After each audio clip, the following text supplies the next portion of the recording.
Good morning. Thank you for having us in the program. This is joint work with Miguel Anton, Florian Eder, and Martin Schmalz. And this paper is about the rising common ownership, competition, and top management incentives. Now, when we think about top management incentives, we think of pay for performance, right? Paying a bonus for performance. And the downside of that is that there are exogenous demand shocks that you may want to filter out. You don't want your agent to be exposed to. The traditional solution has been to use relative performance evaluation, right? This is Armstrong 82. And the question that we ask is, well, relative to whom, right? We're going to use relative performance evaluation. RPE gives me as a manager a very strong incentive to push the performance of my company forward, right? But as well, it gives me equally strong incentives to make the performance of my peers worse. Now, when does this matter? It matters when firms strategically interact, and therefore they can impose a negative externality onto their peers. Now, assume that I'm an owner in several companies within an industry. As an owner, I'm not going to have a very, it's not going to be in my interest that they compete very hard, right? I'd rather have them cooperate a little bit more. So when we have these two conditions, when firms strategically interact, and we have common owners that may want to encourage a little bit more of cooperation rather than competition, what we should see is that relative performance evaluation is used less. We're going to have less. And this is what the paper is about, theoretically and empirically. This is what we claim. Now, you can think about this paper combining these two ideas. The idea of Armstrong 82 that says, well, assume that firms want to maximize own profit, then you can use RPE with an exogenous benchmark.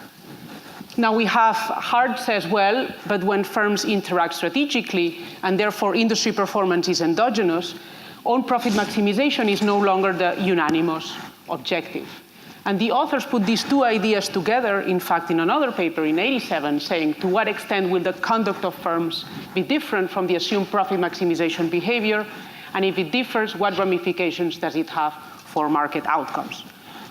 So the goal of this paper, from a theory perspective, is to think about what are the optimal managerial incentives when we have two key ingredients, when firms interact strategically, and that we're going to follow Agrawal and Sam with JF99 pretty closely, and as well we have common owners. And therefore, firms are going to have an incentive to internalize the externalities that they impose to their peers. We will take what the theory tells, the proposition from the theory, and see if the data speaks about that. On the identification front, we're going to be using an exogenous shock to ownership that comes from a mutual fund scandal in 2003. This has been used by Anton and Paul before. And as well, the paper provides additional evidence on the rise of common ownership across different industries. Very good. How does this paper connect to the RPE literature? The RPE literature is extensive, and it's mainly concerned about the idea, well, what can we do to make managers do what shareholders want, right? To avoid this pay for luck.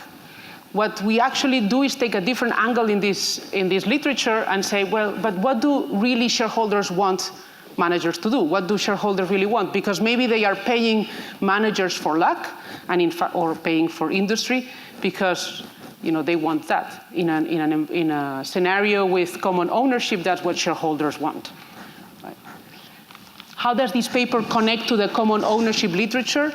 From the empirical, on the empirical aspect, there are a batch of new papers that talk about the implications of common ownership from competition.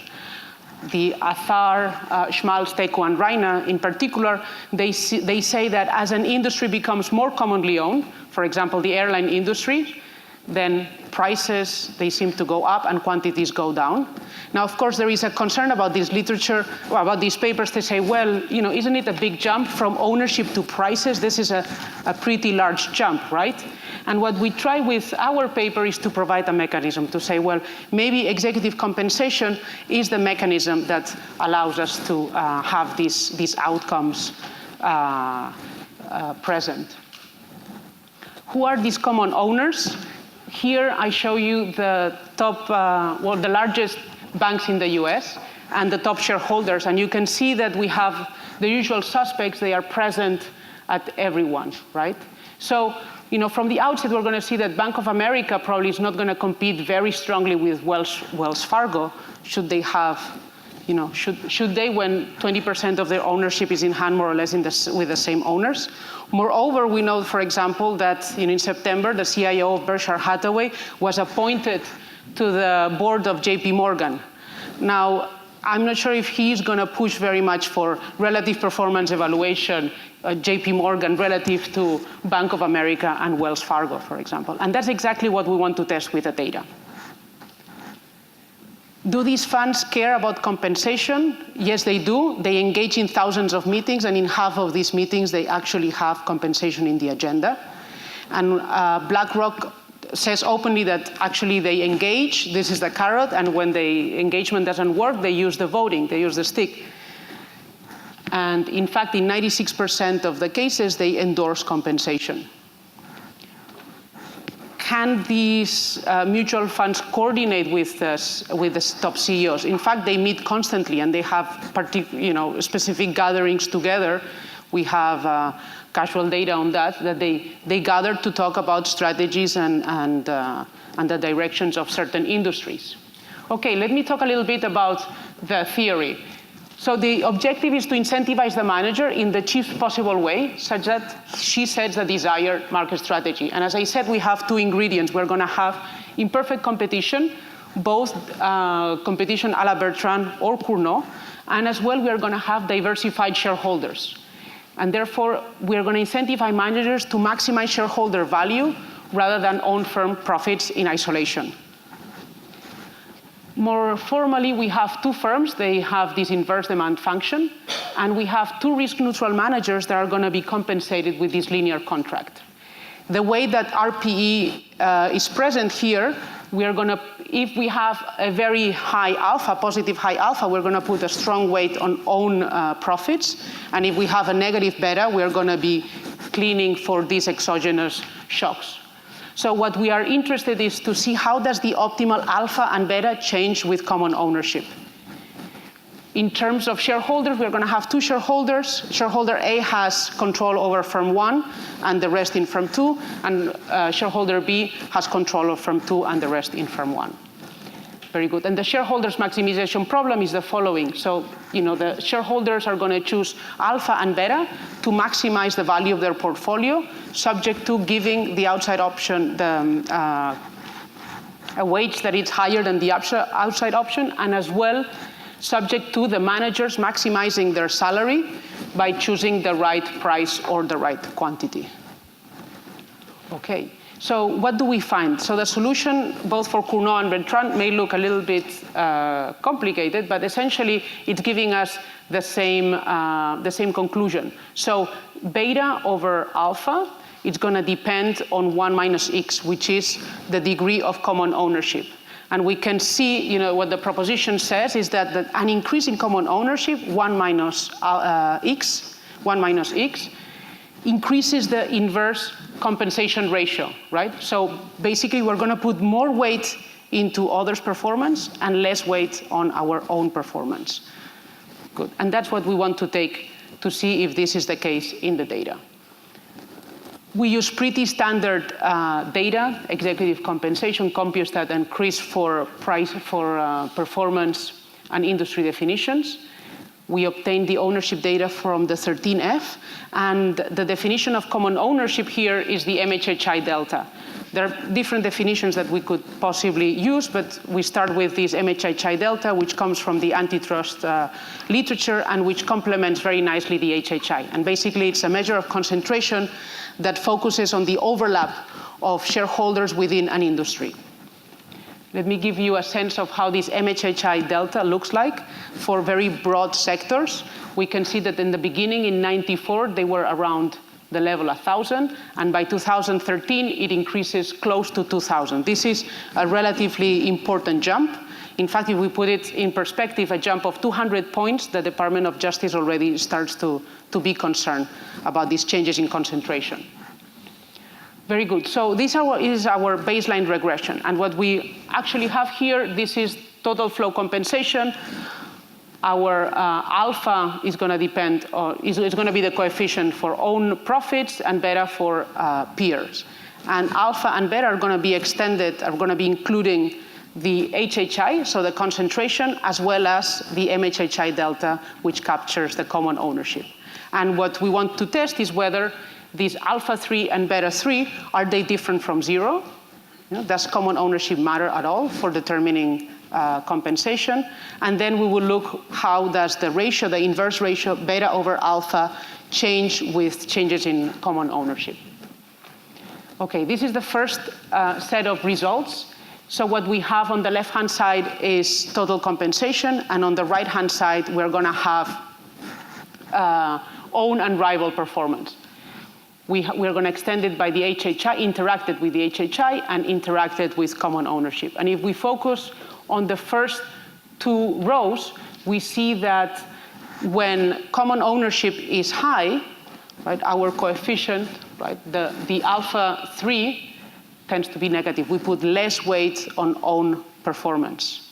And the second row is telling us that when MHHI is high, when common ownership is high, we put more weight on rivals' performance.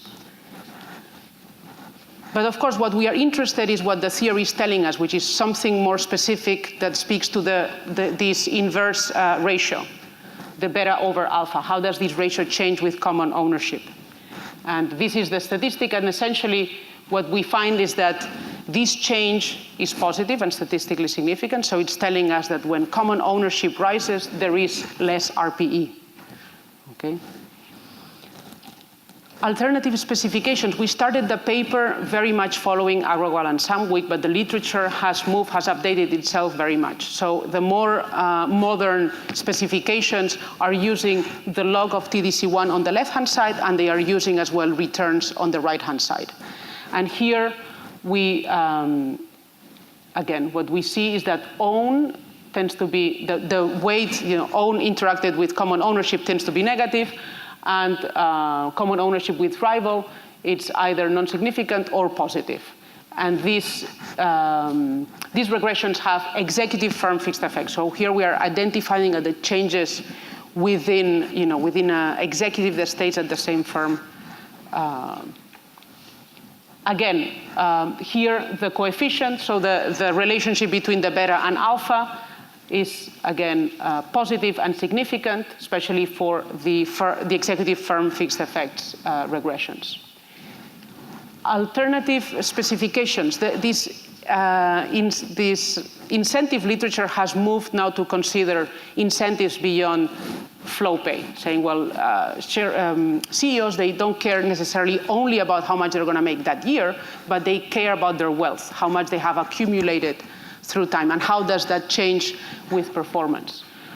So what we have done here is we take the wealth performance sensitivity measures, different measures, and we're going to see how does this wealth performance varies with common ownership. Of course, we don't have the portfolio of the CEO in other firms, so we cannot test the parallel to the beta. We can only test here the parallel of the alpha. So when we look into, here we have the wealth performance sensitivity, and we can see that it's negatively correlated with the MHHI. Very good. We have other sets of robustness tests that look into an equally weighted version of the MHHI delta, which is a very common and valid concern, and different measures of common ownership as well, moving. The MHHI delta is at the industry level, whereas we can think of very intuitive common ownership measures more at the firm level as well. And that would allow us to have our fixed effects, our executive firm fixed effects stronger. Okay, that's an important element. Now, when we, our efforts here to move a little bit more towards a causal explanation, we are using this shock, this 2003 trading scandal that affected 25 family funds. At the end of the day, this translates into really a 25% of the outflows within the mutual fund industry. So it was a massive reshuffling of funds from scandalous funds to non-scandalous funds. And we claim that hopefully this reshuffling is uncorrelated with future compensation contracts. And essentially what we are doing is instrumenting our MHHI with this ratio of the MHHI of scandalous firms over the total MHHI. And when we use the predicted values of the MHHI, we as well find, that the inverse compensation ratio is as well positive and statistically significant. Okay, let me talk the last few minutes about interpreting this fact that common ownership is associated with top management incentives that may encourage less competition and more cooperation. Are we saying that BlackRock and Vanguard are sitting down and they are writing the contracts? No, we're not saying that. We are saying that it's what we are saying is that the presence of this index fund, may well outcrowd activist efforts to do so, to fight for more pay-for-performance sensitivity. And there is this important case that Tryon proxified against DuPont, that basically they lost it because all the funds, BlackRock, Vanguard, State Street, they voted against this proxy fight. They didn't want, a hypothesis would be they didn't want DuPont to really compete hard with Monsanto, where they have as well, they are the main shareholders there in the seed business. So there is this crowding out of activists precisely because these index funds are getting bigger and bigger and their positions are increasing. As well, index funds do not seem to push for pro-competitive policies like activists. So it would be more of a laissez-faire type of explanation. They are there sitting, but they are not pushing for stronger competition. And this is really the benign interpretation. At the same time, what we know is that they engage and that compensation is part of their agenda. That is clear. And there's recent literature that tells us that this label of passive investors does not really translate into being passive owners. They actually are very interested in changing corporate governance structures of firms, but they decide not to change compensation, maybe. The next steps of our paper, we are interested in exploring more the wealth performance sensitivity, as it seems that the literature is moving towards these measures of incentives beyond just the flow. As well, we are starting to explore the incentive lab literature, data, to look more clearly into the contracts and see how the contracts change. We don't know much about that yet. However, one of our concerns is that there is so much discretion in these contracts that one thing is to have it written down ex ante, but then exposed, you might see a different outcome because of this huge discretionality on the total compensation. To conclude, this paper is about presenting these economic incentives that help rationalize why broadly diversified investors endorse relative performance insensitive compensation. And what we find both theoretically and empirically is that CEOs in more commonly owned industries, they are rewarded less for own performance and more for the performance of their peers. Okay. Thank you very much. Okay, thank you, Maria. The discussant is Bo Becker. Okay, thank you. All right, thank you very much for having me here to discuss this interesting paper. All right, I have 45 minutes.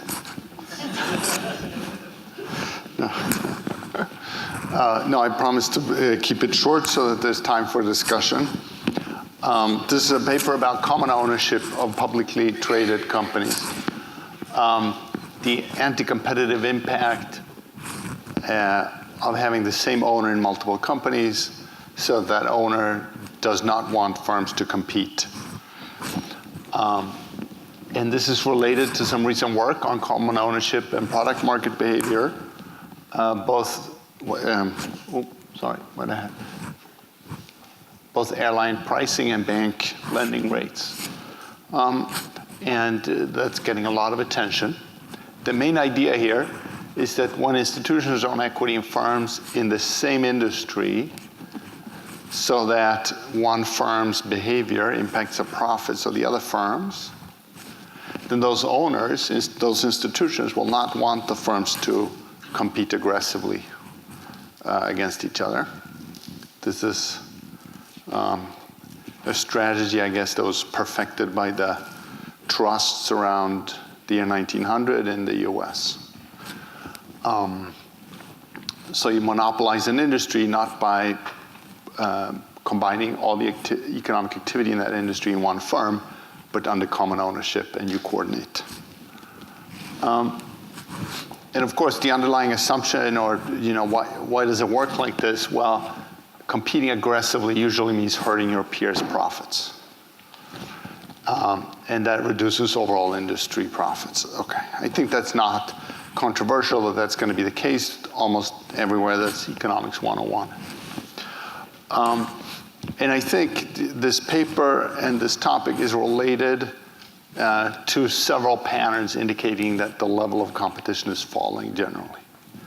Right? And one reason that this is so getting a lot of attention. So let's see. I may have left the exact citations here in the other version of my PDF. But let's just say this is common knowledge at this point, or that there's several important trends here. One is the shrinking labor share of GDP. Maybe to the advantage of the capital share, or maybe the profit share, if you like, so not going to wages. In the US, at least, wages and median household incomes have been stagnant. What I wanted to point out is that there's some discussion in that literature about the effect of shrinking household size and so on. So just how bad have the last 30 years been for the US middle class? That's a big topic, but these haven't been the best 30 years. And income inequality seems to be rising. And so I was going to cite some French book here. But yeah, so these are, okay. So one thing that could sort of put all of this under one heading is rising monopoly power, okay? That could mean that labor basically gets less because of monopoly profits, so a smaller share of GDP goes to workers. And so I think that's the background, that people worried about this, and that makes this research even more salient.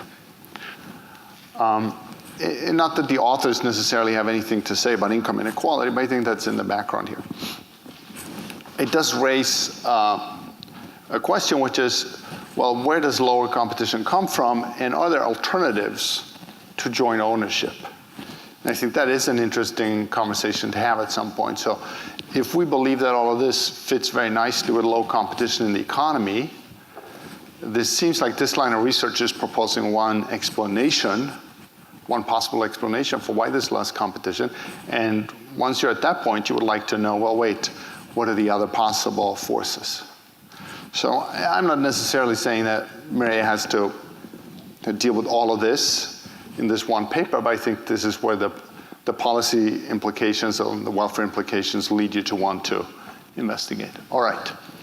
So there's a model here of two competitive firms. The CEOs don't exert effort, as they do in a lot of models. They set prices, and the owners set executive comp, and then incentives depend on profits and other firms' profits. So you decide to reward a CEO for that firm's profits and the other firm's profits in some combination. And if you have more ownership overlap, owners prefer less competition, higher prices. They're going to set more weight on peer profits, less on their own profits. Okay, that went fast. Okay, this slide, I guess we got it all at once. Okay, so some comments here. So higher ownership concentration leads to higher profits in this model. I think that's general. I'm not entirely sure. All right?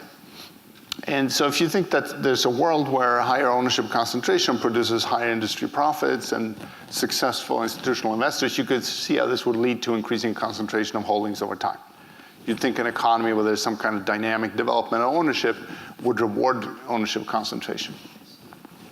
I think maybe one thing that would give you pause is that industry and sector specialized mutual funds seems to be on the wane. So It used to be, this is just my sense, I'm not a mutual fund specialist, but it seems to me that index funds that are very broad have been gaining, whereas sector-specific mutual funds have not been gaining. And so maybe that it's just something to comment on the fit here. Also, I want to point out that RP, that's a very academic point. The lack of RP in executive compensation, that's in academia. In the public debate, it's really the level of pay that's been the main discussion point. And then both in academia and the public debate, there's been a discussion of to what extent owners influence CEO pay and whether or not CEO pay is a good idea and so on. So I think it's nice to point out that this paper does a lot here and here, but the model as stated doesn't really discuss this level of pay. That's also something where you might think about, it does, there's some kind of second order implication, but I think you could go more directly after that potentially. Okay. All right, and I wanted to also point out the question of the fit to time series here. So the identification throws out time series variation. I think there's good reason for that, but you might ask, ownership concentration has been rising for a time, it seems to me, okay, but rapidly since the financial crisis, just looking at the figures in the paper. And I think the model would predict that RP should be going down and pay levels up. Most definitely the first one. But my understanding is that the level of CEO pay really sort of peaked in 1999, 2000, and has been more or less flat since. I don't think that this is necessarily a sharp test because there are other things going on in the time series, but I think it's something to comment on. Does this or does this not sort of fit the broad trend? All right, empirical results. So we regress annual value of executive pay on firm stock return times lag market value and the average across peers of their stock return and lag market value. And they define peers in different ways. It all works. And then regression coefficients vary by industry ownership concentration. Here's that key regression where we have that one and that one, alpha 3 and beta 3 that Maria discussed. My main finding is that the slope on your own stock return falls with concentration, so alpha 3 is negative. And the slope on industry stock return rises. It does seem that the effect is mostly from non-CEO executives. All right.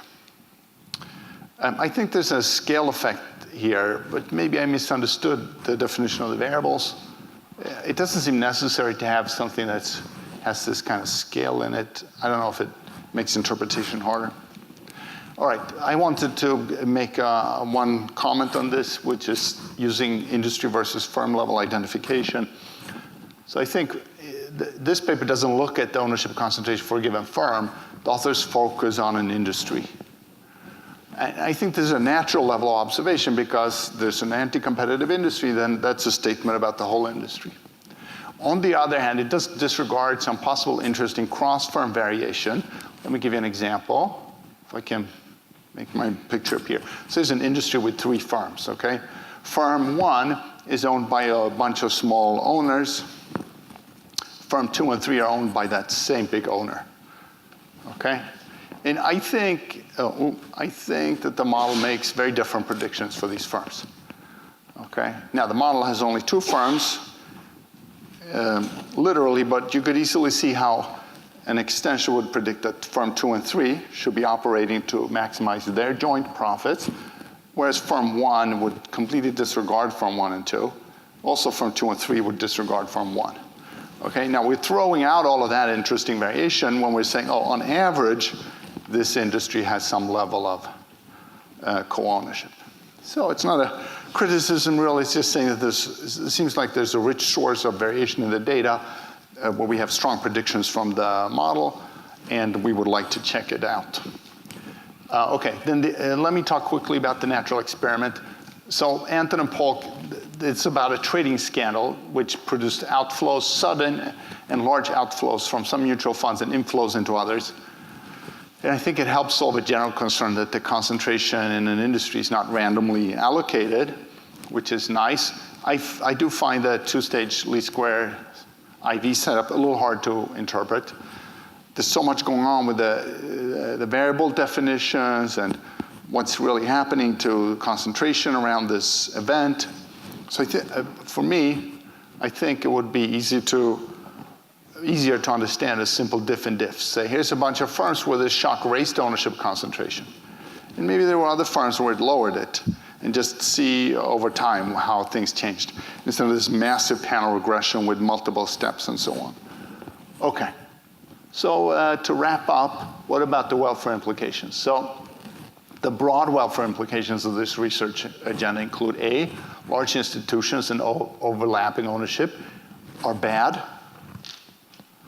Okay, index funds are not as good as academics have thought, and here's a statement that dropped out about product markets. So about this thing, about how having co-ownership kind of messes up product markets. All right, so these are very large. The welfare implications here are massive. The policy implications, not as clear, but there's definitely massive welfare implications.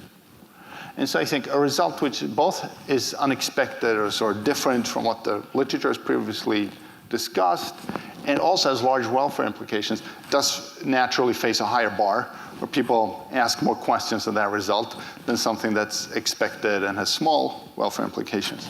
So what are some things that you could do to provide additional support for the view that co-ownership creates problems? I think the time series, I think I mentioned this before, I think the time series is interesting. It's not a sharp test, but it's important. Second, I think there's this activity conundrum. Most of the increase in ownership concentration comes from fairly passive investors like BlackRock and Vanguard.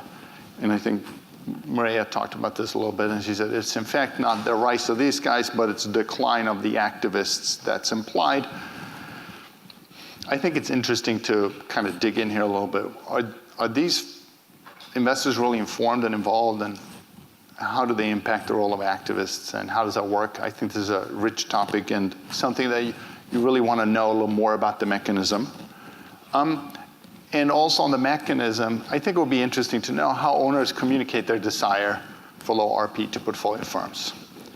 Now, in the exact literal model that's in the paper, there's only 2 firms, and then some very indirect communication might work. But if you think about my example with the 2 firms in an industry that don't compete with each other, and then the 3rd firm that does compete, it seems like the owners have to tell each firm which kind of firm it is. It's not enough that the firm sort of generally knows what's going on in the industry. Firm 1 and firm 2 and firm 3, they need to know which other firms are we competing with and which are we not competing with. And so there has to be some kind of communication. It will be interesting to know what the form is of that communication. How do successful firms, successful CEOs, if you like, learn which kind of firm they are? How does Apple know if it's competing with Samsung or not? And so on. Okay, good. Sorry for going over. Okay, thanks, Bo. We have about 20 minutes for Q&A. Maria is going to call on people. Maria, do you want to take the stage again? Shall I? Yeah. It's up to you. Well, let me just say a few comments.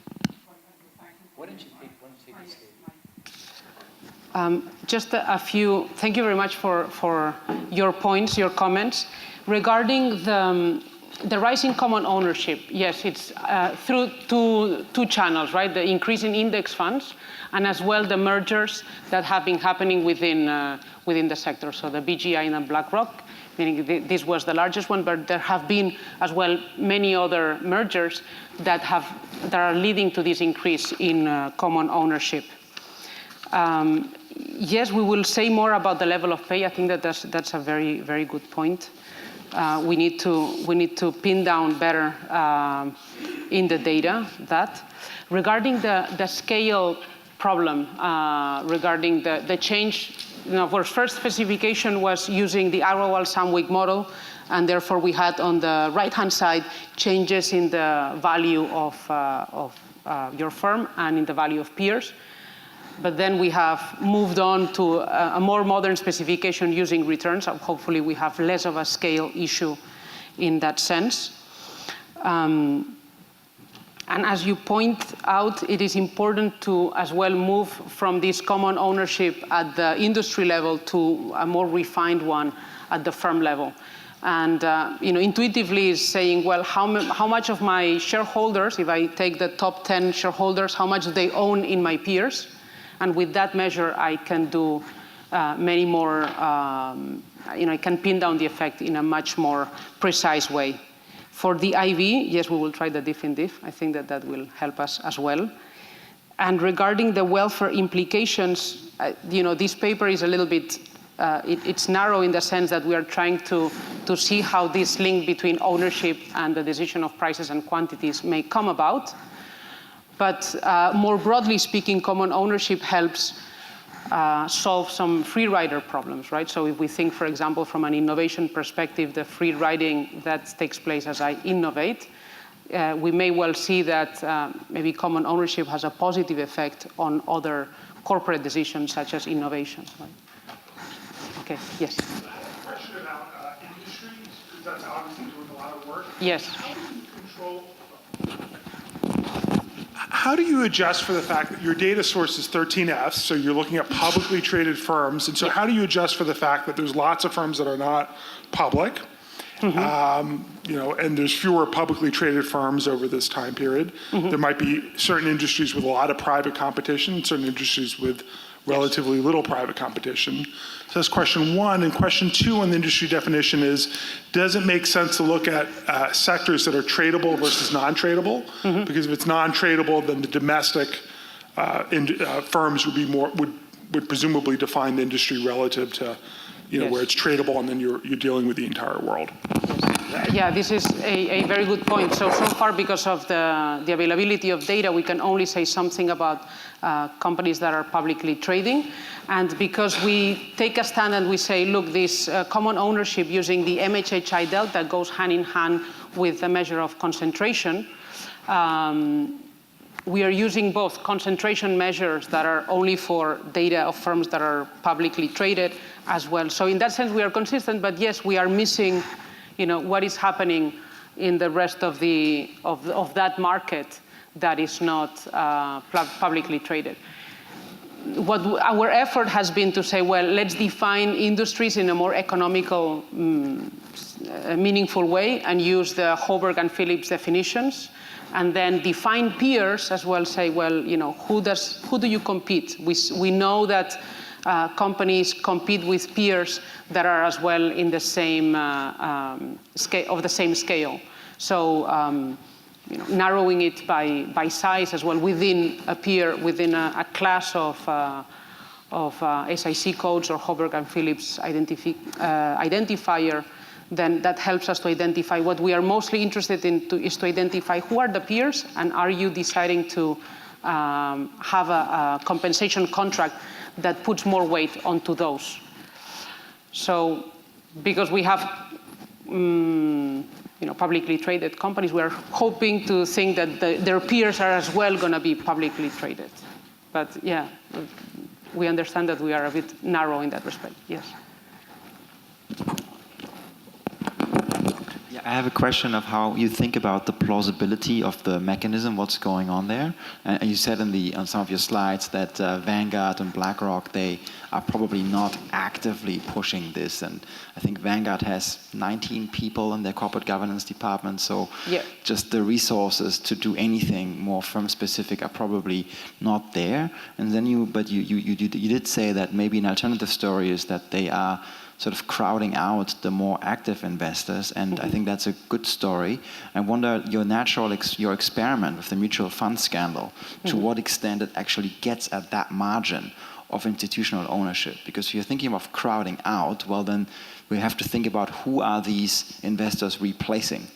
Whose place are they taking? If one index fund picks up the stock of another index fund, then actually nothing is happening on that margin. It has to be that somehow the ownership of the index funds increases at the expense of either actively managed funds or individual investors or somebody like that who, because of their trading or because of their own governance activities, would be more pushing for changes. Yeah, we need to like explore more on that. I think that it's a little bit beyond the scope of the paper to move to this next level and say, and how does this happen, this crowding out? So to know more about, as common ownership rises, what is the effect on, for example, voting outcomes? And there is a lot of, there is data that we could help us tell something about that, and as well about the presence of other activists that are pushing for proxy fights. Is it the effect that we see less proxy fights? Are they less successful? I think that's, those are very important questions that are open yet. Yes. I want to push a little bit more on the mutual effect, on your assumptions about the numbers. Because it seems to me in many respects, you're treating them something like a black box. So how is Vanguard affected by whether their portfolio companies compete or don't compete? And I'm going to offer you a hypothetical that may be 2 years ahead of the market.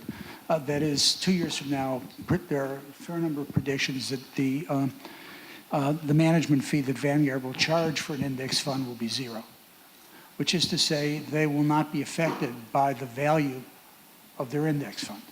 They'll make their money off securities lending.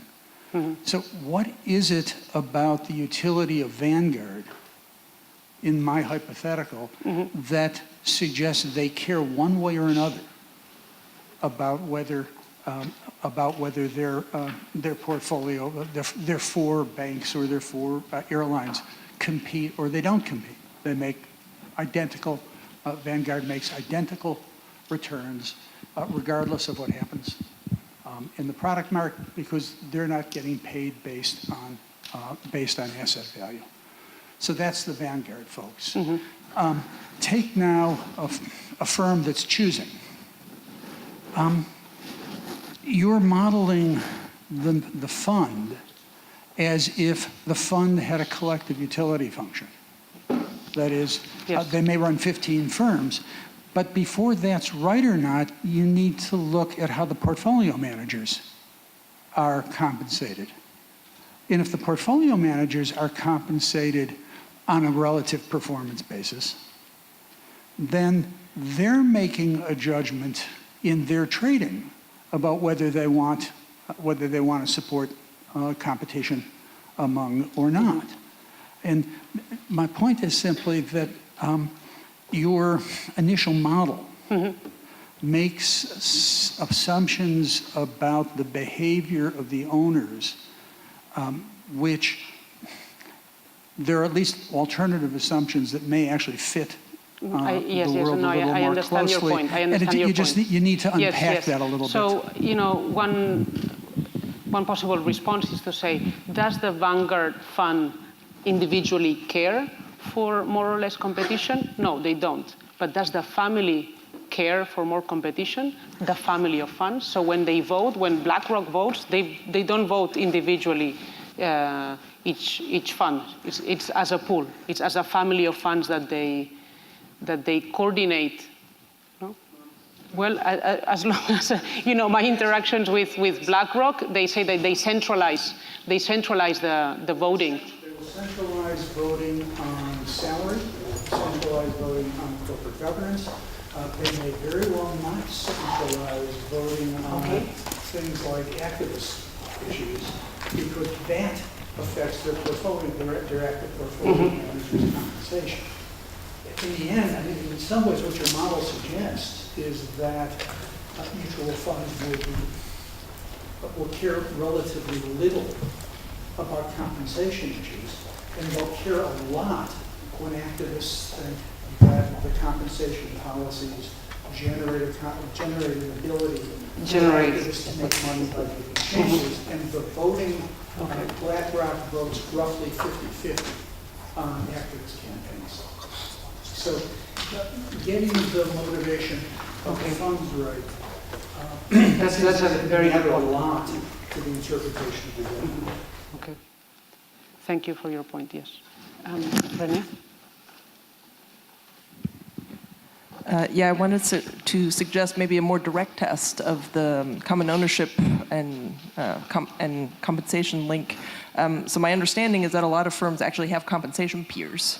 Yes. Right. And so I think it would be really interesting to look at whether, as common ownership changes, whether the compensation peers change. Yes. That's a Right. very So good getting point. data on that would actually enable you to get more direct evidence on what the channel might be. So Yes. if they add or they subtract people from their compensation peers. Yes. And in fact, they disclose as well the peers that they compete against. So we have these two groups, the ones that they say they compete, and then the ones that they are going to be doing the relative performance with their compensation peers. So that can be very useful. Thank you. Yes. Yes, please. Jeff Gordon, yes. I just want to follow up on a point that Bo made, because I think it's critical, and that is the change in the impact here over time. Because, in part because of what Ron said, I mean, unless you're able to show that over time his concentration goes up, and as the presence of active funds in the business goes down, then the plausibility of the story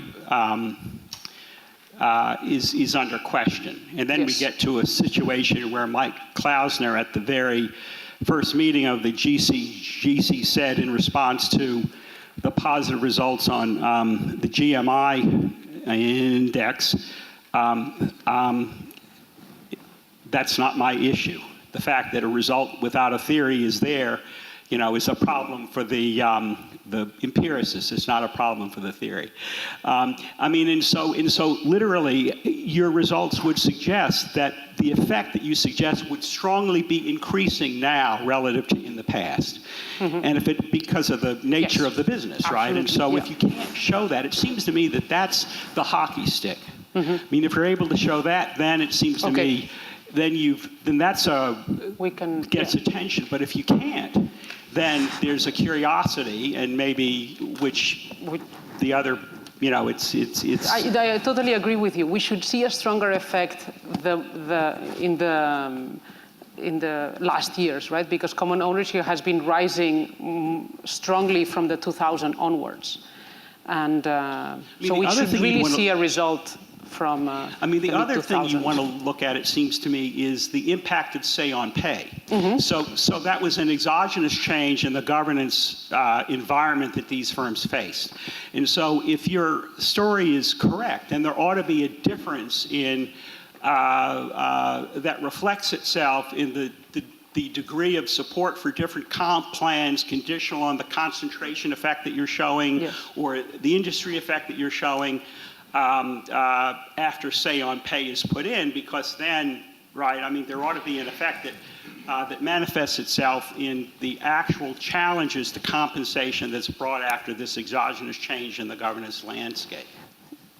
Yes, I agree. The say on pay, the challenge with say on pay is that most of these proposals get passed. So what's really interesting, what we would like to have, to open the box is understand more the engagements.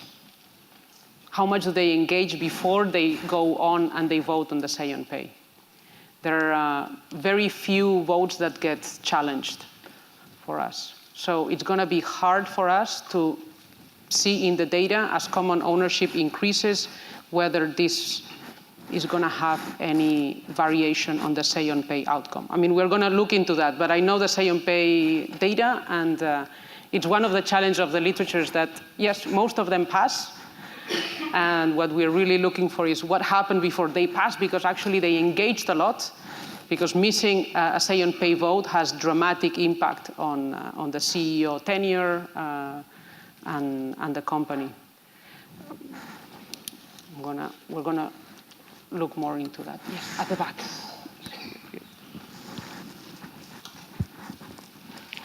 My name is Guy Jubb, and for the last 20 years, I've been deeply involved as a shareholder in engaging with companies about compensation. I was global head of governance and stewardship at Standard Life Investments. And with the benefit of that interaction, I just wanted to challenge in part the representation that 45% of engagement meetings feature compensation. And it was the word feature that I particularly wanted to focus on, because in my experience, compensation may be mentioned in meetings, but it is not the same as the shareholder engaging about compensation, and it is not the same as consulting about compensation. And that aspect of the proposition in terms of the 45% of engagement meetings featuring compensation is something which I suggest could deserve a little bit more in-depth analysis as to quite what feature does mean. The second point that I would like to raise is actually there are two players who have not been mentioned hitherto in this discussion. The first is the role of proxy voting advisors, particularly on, say, on pay, but in terms of proxy voting advisors enabling not only indexed funds, but other funds who are not well resourced to engage in these matters, to actually coalesce around a particular view. And the impact of voting agencies on compensation committees is something which I think should not be underestimated, particularly for large banks who have a reputation, a competitive reputation. Anyone has seen as what has happened with Wells Fargo to influence. And finally, the other player who has not been mentioned, particularly in the banking sector, is the role of regulators on pay. In Europe, in particular, we have seen this, but this is a global phenomenon. It was mentioned earlier about the welfare implications and the interest of the public and increasingly politicians in terms of executive compensation in the banking sector. And in terms of homogenization of policy, and the structure of it, the role of regulators, I think will be part of the contributory factor, as well as the increased number and proportion of common ownership as well. Thank you. Thank you. Thank you for your comments.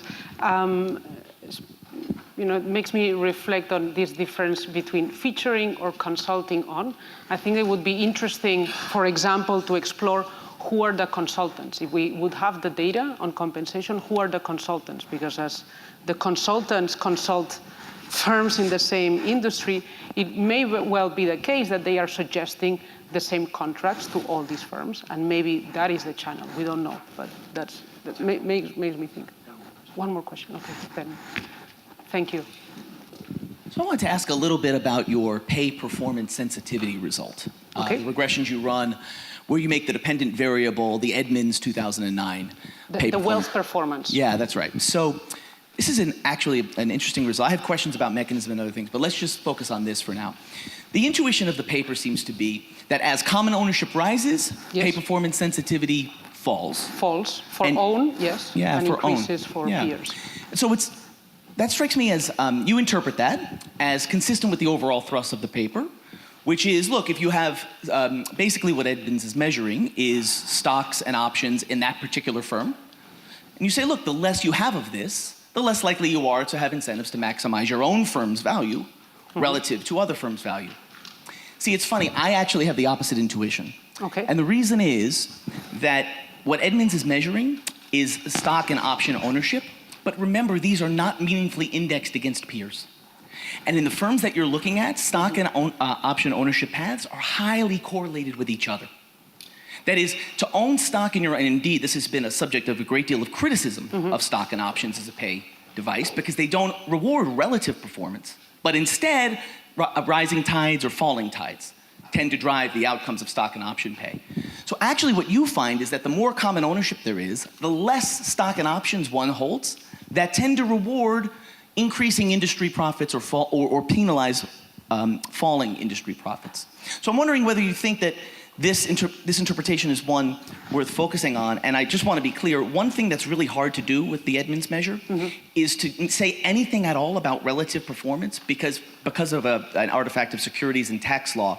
These stocks and options cannot be indexed against competitors' stocks and options. It almost is never the case. Yes. So what you might consider doing is seeing the relationship between own company stock performance and other company stock performance, Okay. and doing heterogeneity analysis on those questions. Because what you're telling me now is that the more common ownership there is, the less stock and options folks own?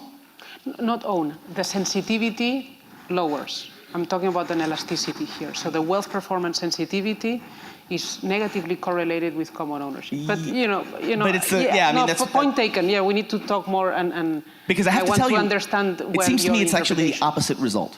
Yeah, because Okay. the more your intuition is that the more stocks and options of your own firm that you own, the more incentive you have to maximize your own firm's value. Mm-hmm. But because these are most sensitive to industry-wide shocks, that's not right. Okay. I think that we are not that far away in terms of the way we interpret, but I might have not made myself extremely clear on that. But I think that I understand your point, that stock and options will depend as well on peer performance, and therefore. More than anything else. Yeah.